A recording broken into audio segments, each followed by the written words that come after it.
Welcome students, my self करण अजय गुप्ता और स्वागत करता हूं आपका करण अजय गुप्ता क्लासेस में, जिसमें हम आज बात करेंगे फार्मास्यूटिकल एनालिसिस में यूज होने वाली डिफरेंट डिफरेंट टेक्निक्स के बारे में कि टेक्निक्स होती क्या है, इनका यूजेस क्या है, इनका इंपॉर्टेंस क्या है और साथ ही साथ ये आपके करियर के लिए कितनी इंपॉर्टेंट साबित हो सकती है। तो बने रहिए हमारे साथ और देखते रहिए करण अजय गुप्ता क्लासेस।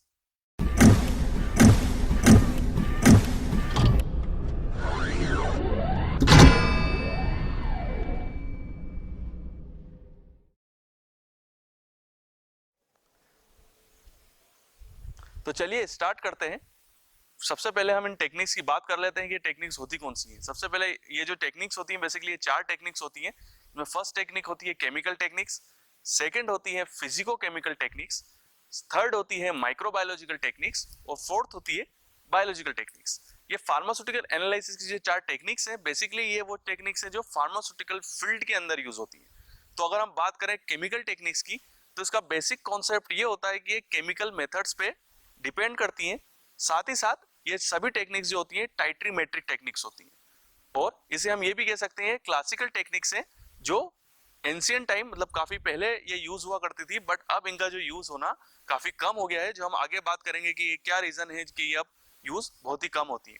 अगर हम केमिकल टेक्निक्स की बात करें तो ये तीन टाइप की होती हैं, वॉल्यूमेट्रिक, ग्रेविमेट्रिक और गैसोमेट्रिक। अगर हम बात करें वॉल्यूमेट्रिक की तो वॉल्यूमेट्रिक टेक्निक का मतलब ये होता है एक नॉर्मल टाइट्रेशन मेथड होती है।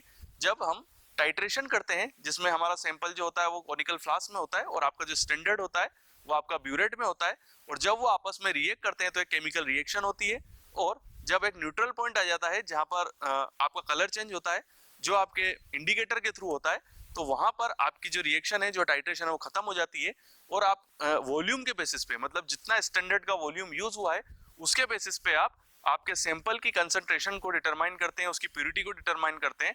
तो वॉल्यूम के बेसिस पे आप यहाँ पर आपका रिजल्ट को आइडेंटिफाई कर रहे हैं, इसलिए इस मेथड को कहा जाता है वॉल्यूमेट्रिक मेथड। वहीं अगर आप बात करें ग्रेविमेट्रिक मेथड की तो ये थोड़ा सा वॉल्यूमेट्रिक मेथड से थोड़ा सा अपर हैंड मेथड होती है जहां पर आप क्वांटिटेटिव और क्वालिटेटिव दोनों डिटर्मिनेशन करते हैं। साथ ही साथ ग्रेविमेट्रिक मेथड के अंदर जब ये भी एक टाइट्रीमेट्रिक मेथड ही होती है, बट यहाँ पर जो आपका एंड पॉइंट होता है वो कलर चेंज के थ्रू नहीं होता है, यहाँ पर आपका एक प्रेसिपिटेट फॉर्म होता है और वही आपका एंड पॉइंट होता है, वही आपका रिजल्ट होता है और आप उस प्रेसिपिटेट को फर्दर सेपरेशन के थ्रू आप ये डिटरमाइन करते हो कि आपके सैंपल के अंदर जो आपका एनालाइट था जिसको आपको एनालाइट करना था उसकी क्वांटिटी कितनी प्रेजेंट थी। तो ग्रेविमेट्रिक एनालिसिस जो होता है वो अपने आप में वॉल्यूमेट्रिक से थोड़ा सा अपर एंड होता है क्योंकि यहाँ पर आप क्वालिटेटिव क्वांटिटेटिव दोनों डिटरमाइन करते हो। अगर हम एग्जांपल की बात करें वॉल्यूमेट्रिक एनालिसिस की तो जितनी भी टाइट्रीमेट्रिक मेथड है जहाँ पर वॉल्यूम के बेसिस पे कैलकुलेशन होती है जिसमें acid base, non aqueous, complexometric, complexometric, ये सारी जो redox method, reduction oxidation titration method, ये सारी मेथड्स जो होती हैं बेसिकली ये सभी वॉल्यूमेट्रिक मेथड्स होती हैं। और अगर हम बात करें ग्रेविमेट्रिक एनालिसिस की तो ग्रेविमेट्रिक एनालिसिस ही अपने आप में एक यूनिक मेथड है। और उसके बाद आती है गैसोमेट्रिक मेथड।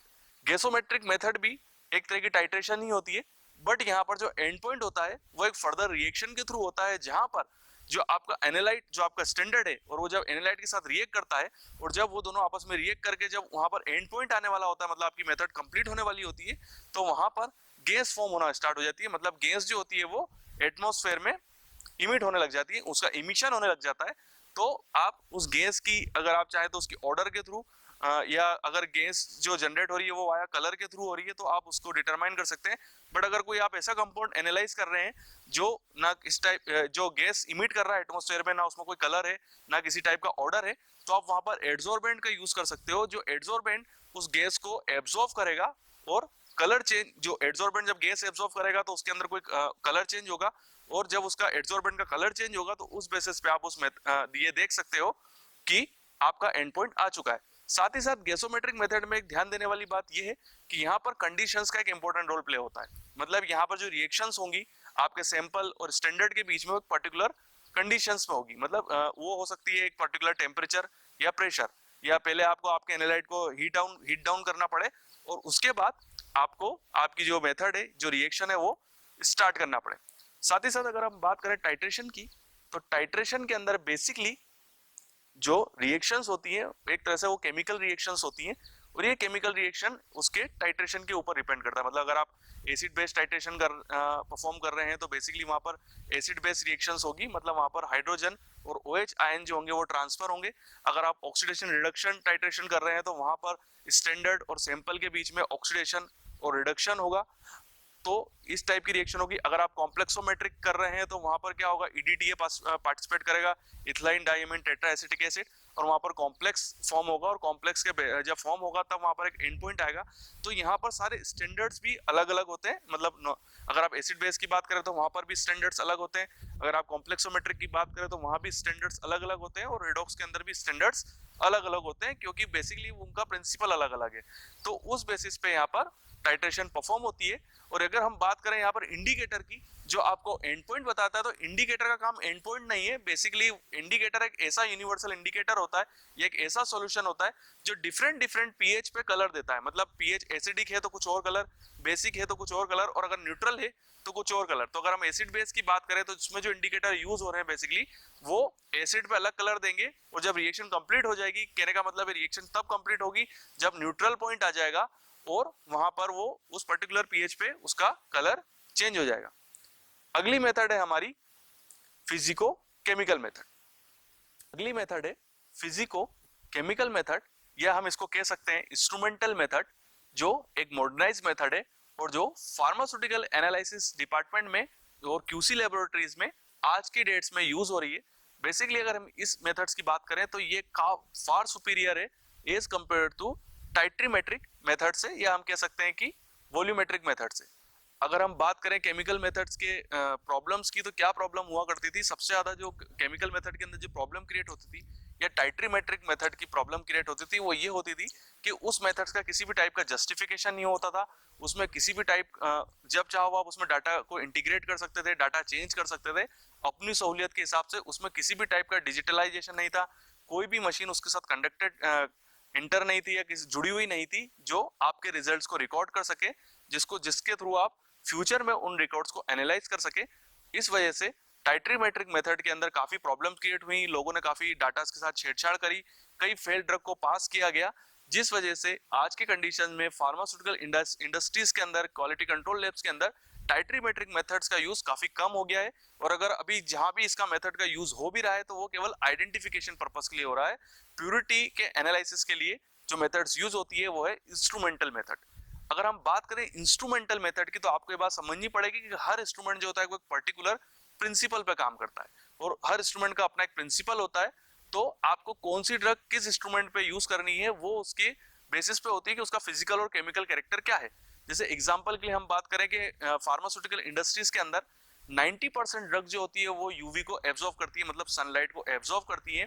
तो यूवी एब्जॉर्बेंस के बेसिस पे हम किसी भी ड्रग को एनालाइज करते हैं, जिसमें यूज होता है यूवी स्पेक्ट्रोस्कोप, HPLC, मतलब जो भी यूवी डिटेक्टर्स इंस्ट्रूमेंट यूज हो रहे हैं वो उसी प्रिंसिपल पे काम कर रहे हैं, या वो उसी ड्रग को एनालाइज कर पा रहे हैं जो यूवी को एब्जॉर्ब कर रही है। उसके बाद कुछ ड्रग ऐसी भी होती हैं जो यूवी अपने अंदर जो एनर्जी होती है, जो लाइट्स को एब्जॉर्ब कर रही है, वो इसको इमिट करती हैं, जैसे AS हो गई, फ्लेम फोटोमीटर हो गया।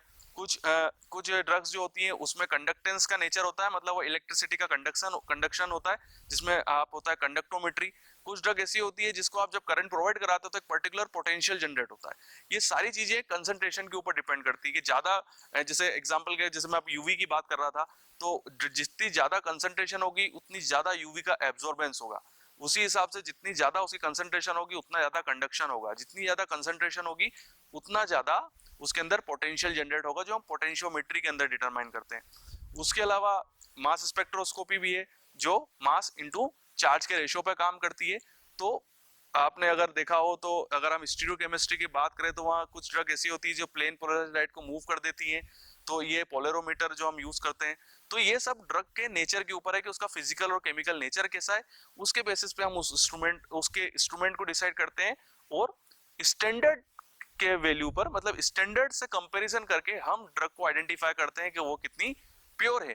जैसे अगर हम बात करें कि यहाँ पर प्योरिटी क्या होती है, तो प्योरिटी का मतलब ये होता है कि अगर जो 100 mg की अगर कोई ड्रग है, तो अगर वो मार्केट के अंदर अवेलेबल है या कोई भी इंडस्ट्री बना रही है 100 mg की ड्रग, तो उसके अंदर 100 mg ही अवेलेबल होना चाहिए।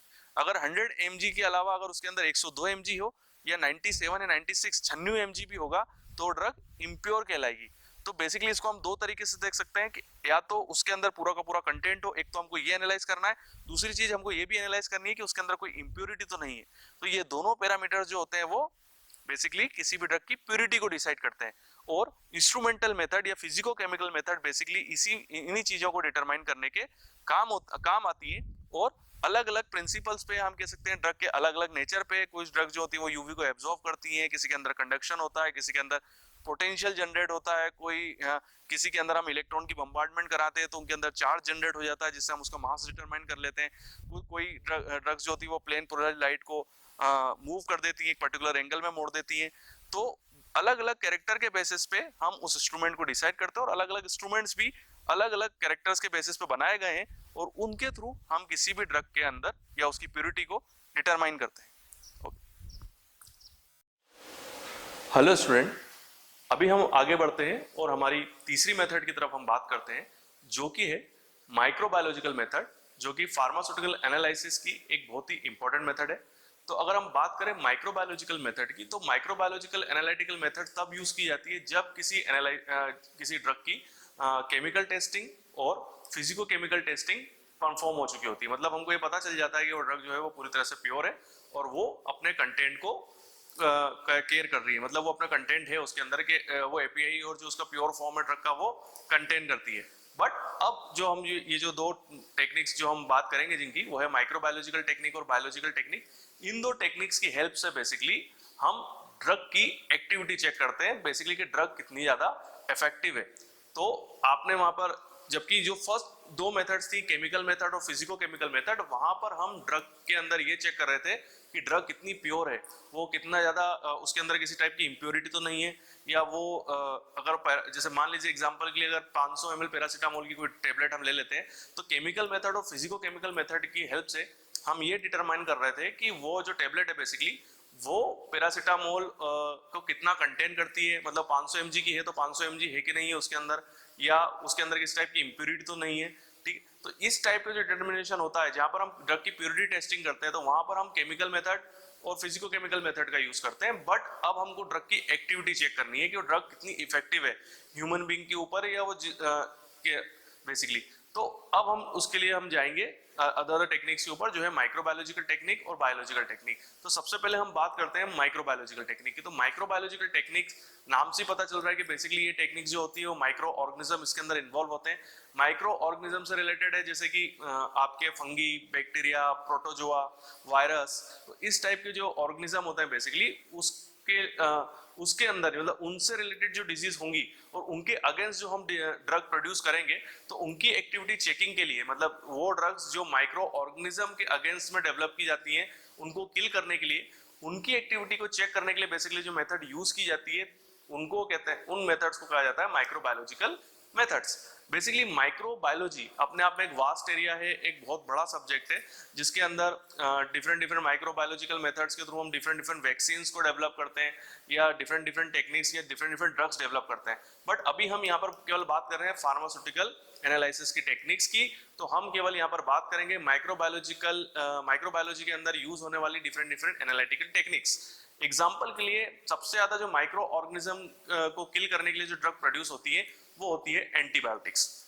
एंटीबायोटिक्स अपने आप में एक ऐसी ड्रग है जो करीबन इंडिया में और हर देश में सबसे ज्यादा यूज होने वाली ड्रग्स है।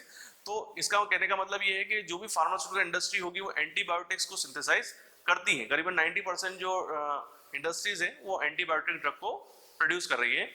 तो उनकी चेकिंग के लिए, उनकी एक्टिविटी चेकिंग के लिए क्यूसी लैब, मतलब क्वालिटी कंट्रोल लैब्स के अंदर माइक्रोबायोलॉजिकल डिपार्टमेंट होता है जो माइक्रोबायोलॉजिकल एंटीबायोटिक ड्रग की एक्टिविटी को चेक करते हैं। उसके अलावा वो डिपार्टमेंट दूसरे काम भी करता है, जैसे वाटर टेस्टिंग भी करता है, वाटर के अंदर किस टाइप का माइक्रो ऑर्गेनिज्म ग्रोथ तो नहीं हो गई है उसकी टेस्टिंग भी करता है। डिफरेंट जगह से वो सैंपल कलेक्ट करते हैं, वहां से वो माइक्रो ऑर्गेनिज्म की ग्रोथ को चेक करते हैं। और अलग अलग वाटर, जैसे स्टेराइल वाटर, ड्रिंकिंग वाटर, सब में माइक्रो ऑर्गेनिज्म की जो लिमिट है उसके बेसिस पे वो तय है, उस बेसिस पे वो उसकी चेकिंग करते हैं कि वो उसके ज्यादा ऊपर तो वो लिमिट जा नहीं रही है। तो बेसिकली माइक्रो ऑर्गेनिज्म की जो एक्टिविटी है, एक नॉर्मल टेस्ट के थ्रू मैं आपको बताता हूँ कि कैसे चेक किया जाता है। तो माइक्रो ऑर्गेनिज्म के अंदर आपको जैसे किसी भी एंटीबायोटिक की एक्टिविटी चेक करनी है, तो आपको क्या करना है कि सबसे पहले एक अगर मीडिया के थ्रू आपको माइक्रो ऑर्गेनिज्म की ग्रोथ करवानी है, जिस भी माइक्रो ऑर्गेनिज्म के अगेंस्ट वो ड्रग डेवलप हुई है उस माइक्रो ऑर्गेनिज्म की, और उनको प्रॉपर कंडीशंस प्रोवाइड करानी है जिससे वो ज्यादा से ज्यादा डेवलप हो। उसके बाद आपको आपकी ड्रग का इनोकुलेशन कराना है, मतलब उसके अंदर इंटर कराना है, और वापस उनको ग्रोथ करने के लिए उनको रख देना है, मतलब अगर प्लेट को वापस इंक्यूबेटर के अंदर रख देना है। कुछ देर के बाद, मतलब कुछ दिनों के बाद आपको देखना है कि आपकी ड्रग ने कितना एक्टिविटी दिखाई, मतलब अगर आपकी ड्रग ने उन सारी माइक्रोऑर्गेनिज्म ग्रोथ को किल कर दिया है तो इसका मतलब है कि आपकी ड्रग जो है वो एक्टिव है। बट अगर वो बिल्कुल भी किल नहीं कर पाया है और माइक्रो ऑर्गेनिज्म की ग्रोथ जो है वो कंटिन्यू बढ़ती जा रही है, इसका मतलब आपकी ड्रग जो है वो बिल्कुल भी एक्टिव नहीं है। तो इस टाइप की जो मेथड्स होती हैं वो माइक्रोबायोलॉजिकल मेथड्स होती हैं, जिसमें हम माइक्रोबायोलॉजिकल टेक्निक्स के थ्रू किसी भी ड्रग की एक्टिविटी को चेक करते हैं। इस चौथी मेथड पे हम चलते हैं। चौथी मेथड जो है हमारी वो है बायोलॉजिकल मेथड्स। ये बायोलॉजिकल मेथड्स अपने आप में बहुत ही इंपॉर्टेंट मेथड है, जिसमें एक अपने आप में पूरा सब्जेक्ट लेके चलती है। बायोलॉजिकल मेथड्स के अंदर बेसिकली हम ये देखते हैं कि हमारी जो ड्रग है वो बायोलॉजिकली कितनी एक्टिव है, मतलब इसके अंदर बेसिकली इन विट्रो टेस्टिंग आती है। इससे पहले जो हमने टेस्टिंग परफॉर्म करी बेसिकली वो सारी इन विट्रो थी, बट बायोलॉजिकल के अंदर जो टेस्टिंग आती है it is called in vivo. हम यहाँ पर इन विवो टेस्टिंग करते हैं, मतलब बायोलॉजिकल मेथड्स के अंदर बेसिकली हम बायोलॉजिकल सैंपल्स को कलेक्ट करते हैं। बायोलॉजिकल सैंपल्स के अंदर जो सैंपल्स आते हैं बेसिकली वो आते हैं, आपका ब्लड आ गया, यूरिन आ गया, ब्लड यूरिन प्लाज्मा आ गया, स्किन, आपके स्किन के जो भी आपके बॉडी से रिलेटेड जो भी सैंपल्स होंगे वो सारे बायोलॉजिकल सैंपल्स कहलाएंगे, जो अलग अलग डिजीज के ऊपर डिपेंड करते हैं कि आप कौन सा सैंपल देते हैं। तो बेसिकली बायोलॉजिकल स्टडी, जो बायोलॉजिकल मेथड्स होती हैं वो ड्रग की एक्टिविटी डायरेक्ट ह्यूमन बीइंग के ऊपर चेक की जाती है। आप ये भी कह सकते हैं डायरेक्ट ब्लड सैंपल के थ्रू हम देख सकते हैं कि हमारी ड्रग कितनी ब्लड में पहुंच रही है, वो कितनी ज्यादा एक्टिव है। इसके लिए डिफरेंट डिफरेंट मॉडल्स होते हैं, डिफरेंट डिफरेंट मेथड्स होती हैं, जो हम बेसिकली फार्मास्यूटिकल कोलॉजी, जो फार्माकोलॉजी एक सब्जेक्ट होता है उसके अंदर हम बेसिकली पढ़ते हैं कि ड्रग जो होती है वो बॉडी पे कैसे रिएक्ट करती है और बॉडी ड्रग से कैसे रिएक्ट कर रही है, किस टाइप से इंटरेक्ट कर रही है। ये तीन दोनों चीजें हम फार्माकोलॉजी सब्जेक्ट के अंदर पढ़ते हैं, और हम ड्रग की activity basically different different animals models के थ्रू स्टडी करते हैं। तो ये different different animal models basically एक बायोलॉजिकल मेथड से होती है, जहां पर हम अपनी ड्रग जो है वो एनिमल को देते हैं, और एनिमल की रिएक्टिविटी एक्टिविटी के थ्रू हम डिटरमाइन करते हैं कि हमारी ड्रग जो है बेसिकली वो कितनी ज्यादा एक्टिव है। एग्जाम्पल के लिए मैं आपको एक नॉर्मल सा एक एग्जाम्पल देता हूं, जैसे एनाल्जेसियोमीटर एक इंस्ट्रूमेंट होता है जिसके अंदर हम ड्रग की एक्टिविटी देखते हैं एनाल्जेसिक एंटीपायरेटिक की, जो है बेसिकली एनाल्जेसिक होती है आपकी पैरासीटामोल, जो हमारे बॉडी का टेम्परेचर को कंट्रोल करती है। तो बेसिकली एनाल्जेसियोमीटर इंस्ट्रूमेंट के अंदर बेसिकली एक सरफेस होती है जिसको हम हीट प्रोवाइड कराते हैं, मतलब गर्म तवे की तरह उस सरफेस को हम 65 डिग्री 65 डिग्री सेल्सियस तक गर्म करते हैं, और हमारा जो रेट होता है रेट उस सरफेस के ऊपर रखते हैं। सरफेस गर्म होने की वजह से जो रेट होता है वो उछल के बाहर आ जाता है, उस टाइम को हम नोट डाउन कर लेते हैं, वो 1 से 2 सेकंड या 4 सेकंड तक होता है, वहां उसके बाद वो तवे से कूद जाता, सरफेस से बाहर आ जाता है। अब हम क्या करते हैं कि अपनी जो हमारा रेट है उसको हम अपनी ड्रग देते हैं पैरासीटामोल एनाल्जेसिक ड्रग, जिससे उसका जो बॉडी का टेम्परेचर है अब जो होगा वो थोड़ा सा कूल डाउन होगा, या अगर बढ़ने की कोशिश भी करेगा तो वापस वो एक नॉर्मल टेम्परेचर पे लाने की कोशिश करेगी। ये ड्रग की एक्टिविटी है। तो हम ड्रग देने के बाद एनिमल को हम वापस उस सरफेस पर रखते हैं एनाल्जेसियोमीटर की जो 65 डिग्री सेल्सियस से हीट है, और अब हम देखते हैं कि वो कितनी देर तक उस पर रुकता है। जैसे पहले वो 4 सेकंड में बाहर आ गया था, तो अब वो थोड़ा ज्यादा टाइम लगाएगा। तो इससे हमको ये बात पता चलेगी कि एनाल्जेसिक ड्रग की एक्टिविटी इफेक्ट की वजह से जो एनिमल था वो ज्यादा देर तक गर्म सरफेस पे रुका रहा, ये उसकी एक्टिविटी थी। तो ऐसे एनिमल्स मॉडल्स के थ्रू हम ये चेक करते हैं कि ड्रग की एक्टिविटी क्या है। उसके अलावा एक जो इंस्ट्रूमेंट यूज होता है बायो ऐसे किया जाता है कि अपने आप में पूरा एक इंस्ट्रूमेंट है जहां पर हम कुछ ही समय में किसी रेट की कॉलन का यूज करके, जो होती है जो स्मॉल इंटेस्टाइन का पार्ट होता है उसका यूज करके किसी भी एक्टिविटी को चेक करते हैं। वो मैं आने वाले वीडियोस में उसको आपको कंप्लीट बताऊंगा कि वो कैसा इंस्ट्रूमेंट होता है, उसको कैसे यूज किया जाता है, उसकी एक्टिविटी कैसे। तो बेसिकली बायोलॉजिकल मेथड बेसिकली यही एक टाइप की इन विवो मेथड्स है, जिसके अंदर हम डायरेक्टली अपनी जो ड्रग है वो एनिमल्स को देके जो है उसकी ड्रग की एक्टिविटी को हम डायरेक्टली चेक कर लेते हैं। डिफरेंट डिफरेंट प्रैक्टिकल्स के थ्रू डिफरेंट डिफरेंट ड्रग्स के लिए डिफरेंट डिफरेंट मॉडल्स रहते हैं जिनके थ्रू हम ड्रग की एक्टिविटी को चेक करते हैं। तो ये अभी हमने जो बात करी बेसिकली वो 4 मेथड्स जिसपे हम अभी डिस्कस कर रहे थे फार्म एनालिसिस की different different techniques. 4 methods, chemical techniques, physico-chemical techniques, microbiological techniques और बायोलॉजिकल टेक्निक, जिसमें जो शुरू की 2 टेक्निक्स थी केमिकल टेक्निक जिसे हम क्लासिकल टेक्निक्स कहते हैं, पुरानी टेक्निक्स हैं वो थोड़ी सी टाइट्रेशन पे डिपेंड करती हैं, सेकंड टेक्निक फिजिको केमिकल या इंस्ट्रूमेंटेशन टेक्निक जो आज मॉडर्नाइज टेक्निक्स है। इन दो टेक्निक से बेसिकली हम ड्रग की प्यूरिटी को चेक करते हैं और उसके अंदर किसी भी टाइप की इंप्यूरिटी होती है तो उसको आइडेंटिफाई करते हैं। जबकि अगर हम माइक्रोबायोलॉजिकल टेक्निक की बात करें और बायोलॉजिकल टेक्निक की बात करें तो यहाँ पर हम ड्रग की एक्टिविटी को चेक करते हैं कि ड्रग जो है वो कितनी ज्यादा एक्टिव है, उसकी वो कितना ज्यादा रिएक्ट कर रही है और किस टाइप से उसका एक्शन है। तो ये यहाँ पर हमारी टेक्निक कंप्लीट होती है। आगे ये सीरीज अभी हम कंटिन्यू करेंगे। आपको इस वीडियो से रिलेटेड कोई भी डाउट्स हो तो आप मुझसे कमेंट बॉक्स में पूछ सकते हैं या मुझे आप मेल कर सकते हैं। मैं उसके जवाब जरूर दूंगा, जितनी जल्दी होगी उतनी कोशिश करूंगा। तो बने रहिए मेरे साथ। Thank you. एक इंपॉर्टेंट इंफॉर्मेशन कि अगर आप भी इन इंस्ट्रूमेंट पे ट्रेनिंग करना चाहते हैं तो you are most welcome in our institute. Institute का एड्रेस और सारी इंफॉर्मेशन, चाहे वो ईमेल आईडी हो या चाहे उसका मोबाइल नंबर हो हमारा, वो सभी हमने डिस्क्रिप्शन बॉक्स में दिया हुआ है। आप हमसे डायरेक्टली कांटेक्ट कर सकते हैं और अगर आपकी कोई क्यूरी है तो वो भी आप हमको बता सकते हैं। साथ ही साथ अगर आप कुछ ऐसे प्रोजेक्ट्स वर्क से जुड़े हुए हैं, कोई पीएचडी वर्क से जुड़े हुए हैं या आप कोई ऐसे कोर्स से जुड़े हुए हैं जहां पर आपको इन इंस्ट्रूमेंट्स की रिक्वायरमेंट है या आपके पास कुछ ऐसे सैंपल हैं जो इस पर्टिकुलर इंस्ट्रूमेंट्स पे ही रन हो सकते हैं बट वो आपके पास अवेलेबल नहीं है, तो हमारा इंस्टीट्यूट ऐसी कंसल्टेंसी सर्विस भी प्रोवाइड कराता है और उससे रिलेटेड इंफॉर्मेशन भी हमने हमारे लिंक बॉक्स के अंदर और डिस्क्रिप्शन बॉक्स के अंदर आपको प्रोवाइड कराई है। तो बने रहिए हमारे साथ और हमारा वीडियो देखते रहिए। साथ ही साथ हमारे चैनल को सब्सक्राइब करें और बेल आइकन को हिट करें।